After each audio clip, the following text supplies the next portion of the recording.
ದಕ್ಷಿಣ ಕನ್ನಡ ಜಿಲ್ಲೆಯಲ್ಲಿ ಮ್ಯಾಂಗ್ಳೂರು ಸಿಟಿ ಮತ್ತು ಜಿಲ್ಲೆ ವ್ಯಾಪ್ತಿನಲ್ಲಿ ಈ ಒಂದು ಕೆಲವು ತಿಂಗಳಿಂದ ಲಾ ಆ್ಯಂಡ್ ಆರ್ಡರ್ ಸಿಚುವೇಶನ್ ಕೆಲವೊಂದು ಮರ್ಡರ್ಸಿಂದ ಅಫೆಕ್ಟ್ ಆಗಿದೆ. ಈ ಮರ್ಡರ್ಸನ್ನು ಅನಲೈಸ್ ಮಾಡಿದಾಗ ಹಿಂದೆ ಲಾಸ್ಟ್ 5 to 10 years ಮರ್ಡರನ್ನು ಅನಲೈಸ್ ಮಾಡಿದಾಗ ಈ ಮರ್ಡರ್ಸನ್ನು ಮಾಡಿರುವ ಆರೋಪಿಗಳು ಎಲ್ಲರೂ ಸಮ್ ಕಮ್ಯುನಲ್ ಆರ್ಗನೈಸೇಷನ್ಸ್ಗೆ ಟಚ್ನಲ್ಲಿರುವುದು ನಮಗೆ ಕಂಡು ಬಂದಿದೆ.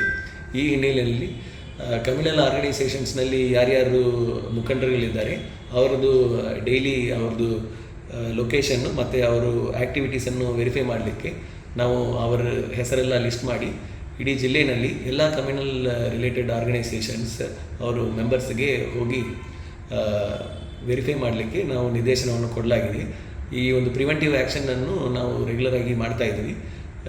ಈ ಜಿಲ್ಲೆಯಲ್ಲಿ ಮಾಡ್ತಾ ಇರುವಾಗ ನಿನ್ನೆ ದಿವಸ ಕಡಬ ಪೊಲೀಸ್ ಸ್ಟೇಷನ್ ವ್ಯಾಪ್ತಿನಲ್ಲಿ ಕೆಲವೊಬ್ಬರು ಇದಕ್ಕೆ ಆಕ್ಷೇಪಣೆಯನ್ನು ವ್ಯಕ್ತಪಡಿಸಿ ಪೊಲೀಸ್ ಸ್ಟೇಷನ್ ಮುಂದೆ ಅಕ್ರಮ ಗುಂಪು ಸೇರಿ ಪ್ರತಿಭಟನೆ ಮಾಡಿದ್ದಾರೆ. ಇದರ ಹಿನ್ನೆಲೆಯಲ್ಲಿ ಕಡಬ ಪೊಲೀಸ್ ಸ್ಟೇಷನಲ್ಲಿ ಕ್ರೈಮ್ ನಂಬರ್ 39/25 ಅಂಡರ್ ಸೆಕ್ಷನ್ 189(2) ಮತ್ತು 190ನಲ್ಲಿ ಪ್ರಕರಣ ದಾಖಲಾಗಿದೆ.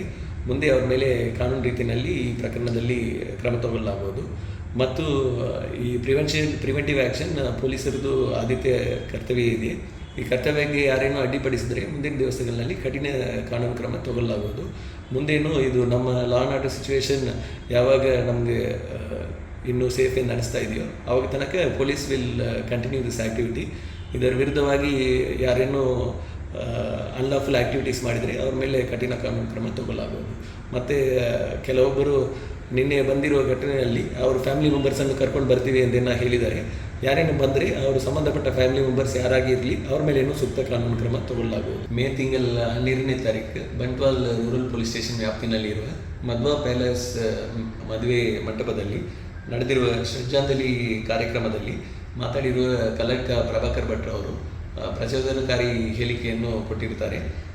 ಈ ಹಿನ್ನೆಲೆಯಲ್ಲಿ ನಿನ್ನೆ ದಿವಸ ಬಂಟ್ವಾಲ್ ರೂರಲ್ ಪೊಲೀಸ್ ಸ್ಟೇಷನ್ನಲ್ಲಿ crime number 60/25 under section 353(2) BNS ಪ್ರಕರಣ ದಾಖಲಾಗಿದೆ. ಮುಂದೆ ಅವರ ಮೇಲೆ ಈ ಕೇಸ್ನಲ್ಲಿ ಕಾನೂನು ರೀತಿಯಲ್ಲಿ ಕ್ರಮ ತಗೊಳ್ಳಲಾಗುವುದು.